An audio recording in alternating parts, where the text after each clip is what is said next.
What if Lent is not really about changing, but is more about healing?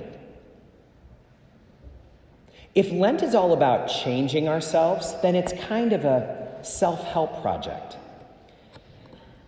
But if it's about healing, that makes it clearer to others and to ourselves that this is God's work. We're just creating the space and the time so God can go to work on us and do in us what we most need. Many of you may remember that I had my first surgery as an adult this summer. You may not remember it because I was very brave. I only mentioned it about 1,000 times.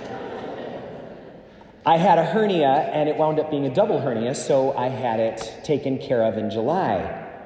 And I did not know what to expect, but the doctor told me, you are going to need 2 weeks out of work, and then you can return gradually to your normal activities, but it's going to be about 6 weeks before you're feeling like yourself. And then she added, because you have incisions, no swimming for 6 weeks. No swimming. It was July. And one of my favorite things to do is to go to the dock of a parishioner from here who has a place on Sleepy Hollow Lake, and they let me paddleboard off their dock.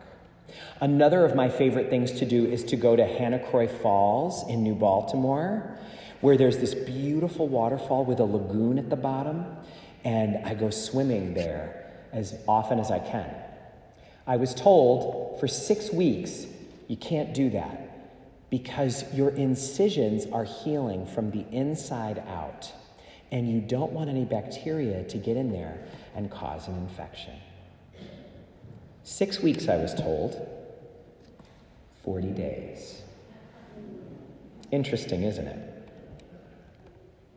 Healing spiritually is the same as healing physically. It comes from the inside out. So what if God is saying to you on Ash Wednesday and to me, I'm not asking you to change. I'm asking you to let me heal you. It's interesting how the church models a lot of this. For example, the day of my hernia surgery, I couldn't eat anything. Interesting, isn't it? Today's surgery day, a day of fasting as we begin this process.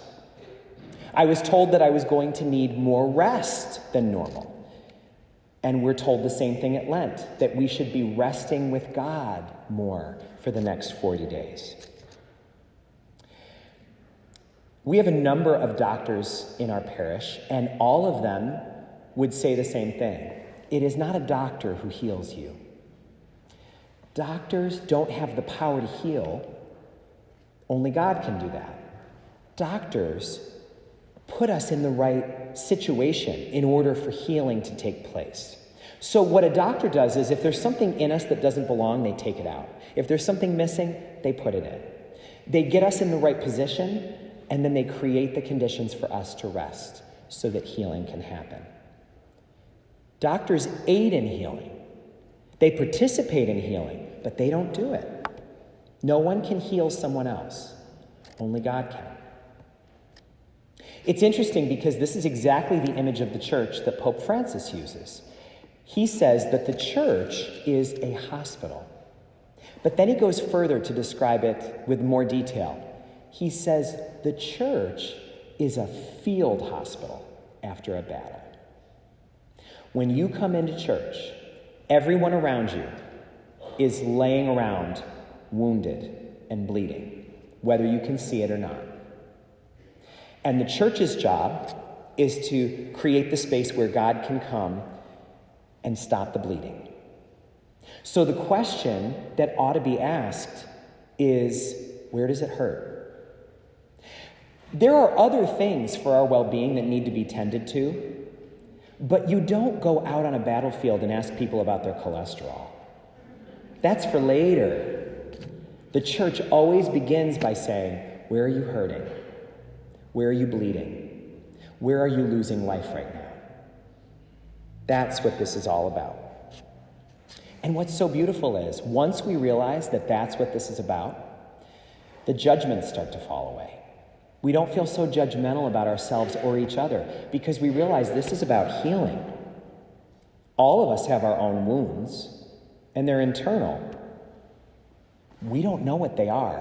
What we see sometimes is the behavior that results from them. But that behavior is a symptom of the wound. It's not the wound. The behavior that someone has, that's the outside manifestation of the inside illness. It's the inner wound that's causing it. So we have to be kind and generous with each other. We have to recognize that it's not fair to judge the wounded person for having a wound. I used to work with a woman who had a lot of ailments, and she talked about them a lot. And a lot of us were not very kind about that. Behind her back, we'd be pretty eye-rolly. And one day, she had been explaining to me that she had this problem and that problem. And I very immaturely went to a colleague and said, "Guess who came up to me needing some attention today?" Not very kind. And the colleague said to me, "Well, you have to admit, something is hurting inside of her. Something's hurting inside of her. She wouldn't be talking about this if all was well inside. Something's awry. Something hurts. Let's care about that." So the question for you and for me is, what in us needs to be healed this Lent? Where are we bleeding? Where does it hurt? Where are we losing our life force? Where are we giving away our power? If we can find the wound that most needs God's attention right now, then we'll see how healing it can help us with the symptoms. What is the inner wound that's making us have struggles with anger and pride and honesty? What inner hurt is making us jealous, is making us greedy, is giving us fear? What's the inner wound behind the gluttony or the lust or the reluctance to do what needs to be done? That's where our attention needs to go. Not in punishing, but in getting the healing that we need. My hernia surgery hurt. It wasn't fun, but it wasn't a punishment. It was a form of healing. And now I'm stronger than I was before, and I don't have the discomfort that I had. Lent isn't always fun, but that's because it's a time of healing.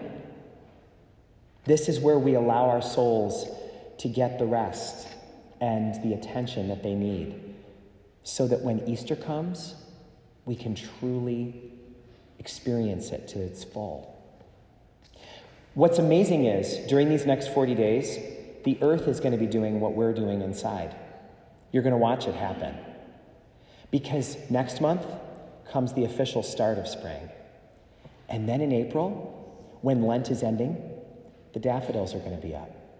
And the grass is going to be turning green. And we're going to start realizing that the earth, which has looked dead for 4 months, is rejuvenating.